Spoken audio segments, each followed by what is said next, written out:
him. I introduced him to John Savage and made sure that John Savage puts him on. I introduced him to YouTube, who made sure that, within the first 3 videos that you watch on South African YouTube, you see MacG. Whether algorithm or not, doesn't matter. You always see MacG.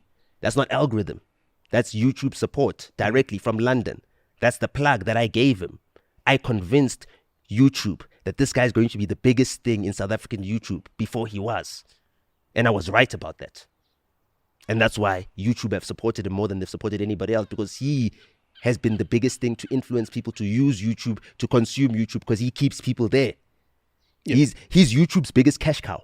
Yeah. I mean, his average watch time, our average watch time is like 20 to 30 minutes. I can imagine his is probably over an hour. How much money is MacG making for YouTube? Yeah. You understand? Yeah. And I was right about that. My eye, for talent is never wrong. That's why I get paid the big bucks to spot talent. You understand? That's my highest level skill that is higher than anybody else. I can spot a generational talent. Yeah. You've said it many times. You understand? That's me. That's my job.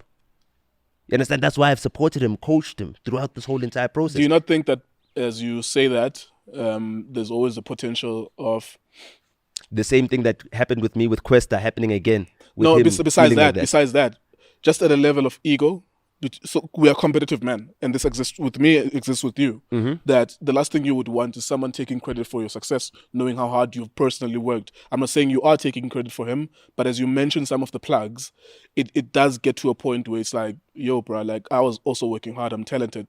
You know what I'm saying? Like, I think that's a fear as well. That's the thing, is that the plug wouldn't have worked if you're not a generational talent. Yeah. So you need to be confident in yourself. That would be a real level of insecurity to understand that I do not give the big plug to just anybody. I'm very selective, and I've told you about that. I don't just select anybody. Yeah.